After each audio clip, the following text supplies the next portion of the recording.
Daar is 'n soort moedeloosheid wat baie gelowiges al ervaar het. Dit is die moedeloosheid wat jy kry wanneer jy regtig die Here wil dien. Jy wil staande bly, jy wil hê jou geloof moet nie net woorde wees nie, jou lewe moet wys jy behoort aan die Here.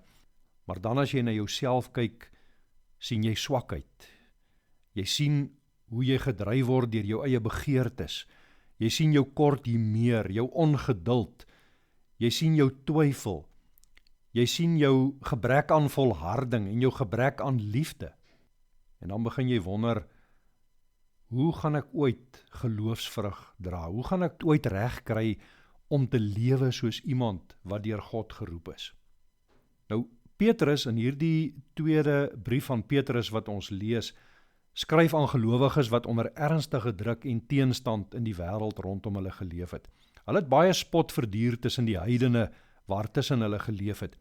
En ek is seker dat baie van hulle ook wou opgee in die geloof, want geen mens kan in homself alles vind wat nodig is om in 'n goddelose wêreld rein en in geloof te bly leef nie. Nou kom ons kyk wat se raad Petrus vir die gelowiges van sy tyd gehad het, en of dit nie ook dalk iets vir ons sê nie.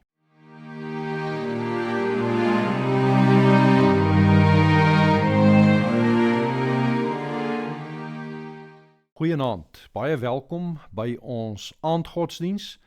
Ons gaan vanaand voort met ons skriflesing uit die tweede brief van Petrus en ons lees vanaand hoofstuk 1 vanaf vers 5 tot en met vers 11. Kom ek lees vir ons voor. En juis om hierdie rede moet julle alles in die stryd werp om julle geloof te verryk met deugsaamheid.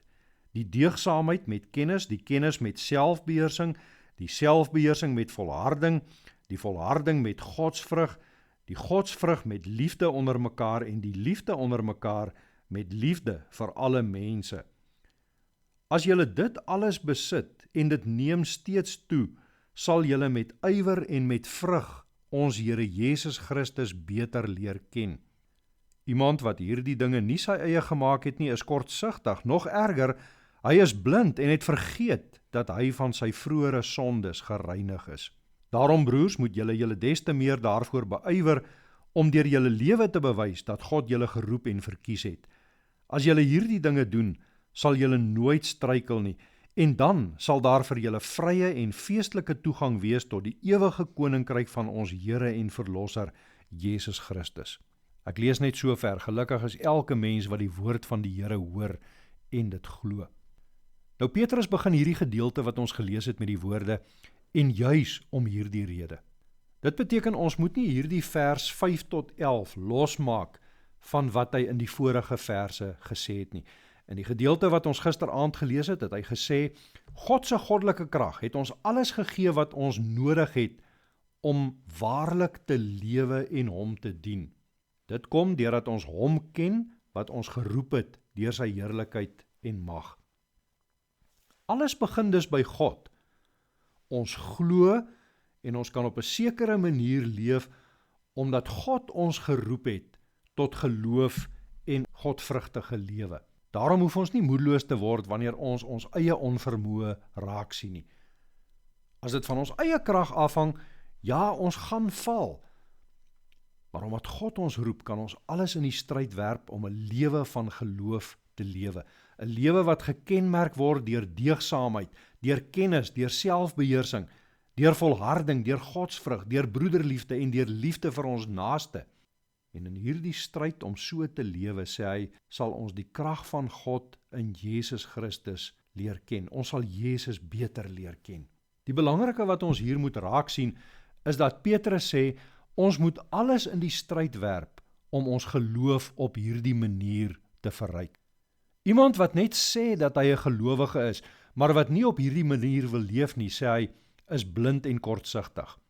Daardie mens sien nie raak wat hy of sy reeds in Jesus Christus ontvang het nie. Jy hoef jou nie te laat onderkry wanneer jy struikel en val nie. Nee, staan op, voer weer die goeie stryd. Werp weer alles in die stryd om aan God gehoorsaam te wees. Want jou redding hang nie af van hoe goed jy dit self kan regkry nie. Christus het jou reeds gered. Hy het reeds jou sonde vergewe. Jou opstaan en jou val sal nie maak dat jy verlore was nie. Hy het jou klaar geroep Hy het jou klaar gekies. Dat jy aan God behoort, word nie bewys deur jou volmaakte lewe nie. Dit word bewys daardeur dat jy elke dag opnuut opstaan en opnuut in gehoorsaamheid aan hom wil leef, om so te wys dat jy aan hom behoort. Petrus eindig ons skrifgedeelte met 'n heerlike belofte. Vir die mens wat in geloof hierdie stryd stry, wag daar vrye en feestelike toegang tot God. Moet dus nie moedeloos word en die stryd van die geloof opgee nie. In opstaan en val leer jy jouself nie net ken as 'n sondaar en 'n mens wat sonder Christus verlore is nie. Jy leer Jesus ook ken. Jy leer sy groot genade ken, jy leer sy verlossing ken. Staan daarom elke keer weer op. Staan elke dag weer op. Staan elke keer opnuut op uit die sonde en uit jou neerlaag teen die sonde. Gryp vas aan Christus en beywer jou vir 'n lewe wat bewys jy behoort aan hom. God wat jou geroep het en jou gekies het, sal jou die krag gee om vir hom te lewe. Amen. Kom ons bid saam. Here, elke dag sien ek my eie swakheid raak. Elke dag sien ek hoe maklik my begeertes my wegtrek van U af en hoe maklik ek aan moed verloor. Dankie dat U my nie roep om uit eie krag te lewe nie. Dankie dat U my in Christus alles gee wat nodig is om U te dien. Dankie dat ek in my opstaan en val hom kan leer ken as die een wat my klaar vasgegryp het en my klaar gered het.